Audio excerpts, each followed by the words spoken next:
स्वर्ग मूवी देवी तवन तारा निर्देशित है। 1990 की भारतीय हिंदी भाषा की ड्रामा फिल्म है जो 1990 में रिलीज हुई थी। इसमें राजेश खन्ना, गोविंदा, जूही चावला, माधवी मुख्य भूमिका में है। स्वर्ग राजेश खन्ना की चौथी प्रमाणिक हिट है। इसके बाद 1991 में बेगुना, घर परिवार और रूपा राय 10 करोड़ आई थी। यह फिल्म 1967 में अशोक कुमार अभिनीत फिल्म मेहरबाना पर आधारित है, जो 1960 की तमिल फिल्म पड़ीकथा मेदाई की रीमेक थी, जो 1953 की बंगाली फिल्म जोग पियो की रीमेक थी, जो अशोकपूर्णा देवी की इसी नाम के उपन्यास पर आधारित थी। स्वर्ग को तेलुगु में इंद्र भगवान के रूप में, उड़िया में, बंगाली में अन्नदाता और नेपाली में इज्जतदार के रूप में, बांग्लादेश में 2 बार स्नेहा पतिना और के ओपना के 4 के रूप में बनाया गया है।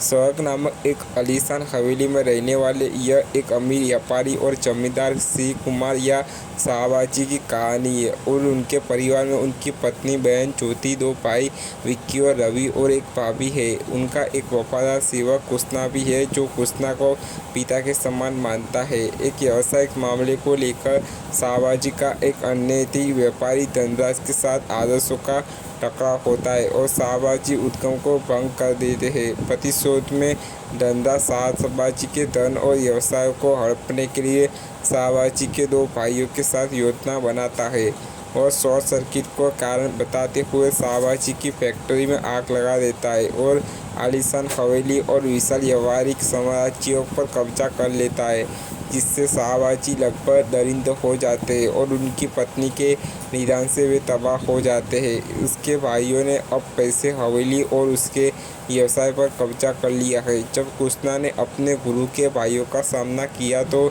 शाहबाजी ने ही उन पर बेरहमी से गोली चला दी, क्योंकि उन पर शाहबाजी के भाइयों और भागीदार ज्योति का हार चुराने का आरोप लगाया गया था। बाद में उसे पता चलता है कि शाहबाजी ने जानबूझकर उसे भगाया है ताकि वह जीवित में कुछ बेहतर कर सके और शाहबाजी के दुर्भाग्य का शिकार न बने। कृष्णा बम्बई चला जाता है और चड्डा या एयरपोर्ट नामक एक स्थिति से मिलता है और वे दोस्त बन जाते हैं। शहर में उनकी कड़ी मेहनत उन्हें एक लोकप्रिय फिल्म स्टार बनाती है, जो उन्हें अपने पूर्व मालिक के पैमाने पर एक अमीर आदमी बनाने के लिए पर्याप्त धन जमा करने में सक्षम बनाती है और वह कई वर्षों के बाद एक रहस्यमय लेकिन अमीर व्यापारी के रूप में अपने शहर में लौटता है। एक सुनहरे प्रस्ताव की आड़ में कृष्णा ने एयरपोर्ट को शाहबाजी की हवेली खरीदने के लिए भेजा था, जो अब धनराज के स्वामित्व में 90 लाख इनार है का कीमत पर है, जिसके लिए लालची धनराज आसानी से सहमत हो जाता है और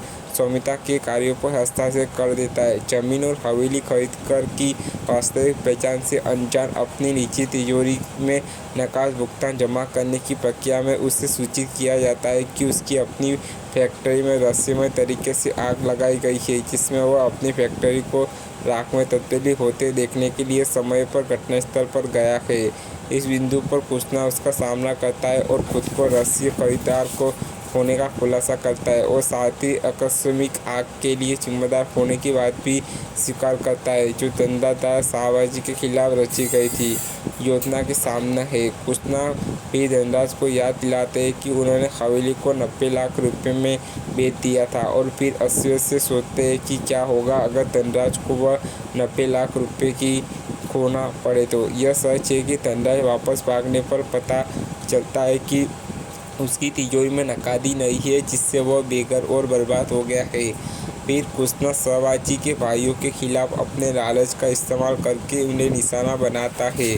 खुद को उजागर किए बिना वह उनके साथ एक व्यापारिक सौदा करता है और बाद में उन्हें उनके निवेश से धोखा देता है, उसी तरह जिससे उन्होंने अपने बड़े भाइयों को उसके वित्त से धोखा दिया था, जो उन्हें दरिद्र और हताशा बना देता है। इस बिंदु पर कृष्णा खुद को उनके सामने प्रकट करते और उन्हें सूचित करते हैं कि यह सब उनके पूर्व स्वामी की कोई संपत्ति है। महिमा और भाग्य को बहाल करने की उनकी योजना का हिस्सा था। कृष्णा एक मंदिर में जाता है और भगवान से प्रार्थना करता है ताकि वह जल्दी ही शाहबाजी से मिल सके। संयोग से वह शाहबाजी को उसी मंदिर में पता है और उसे पता चलता है कि शाहबाजी और ज्योति दोनों दयनीय स्थिति में है।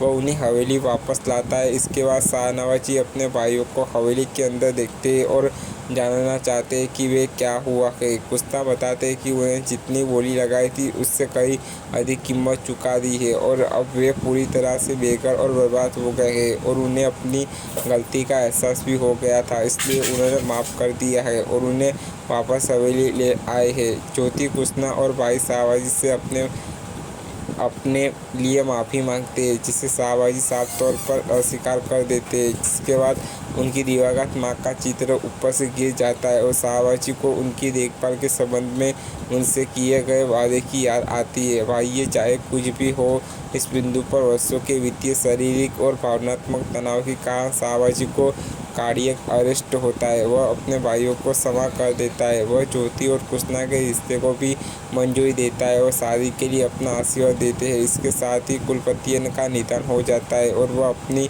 सारी विसर कृष्णा और ज्योति को सौंप देते हैं।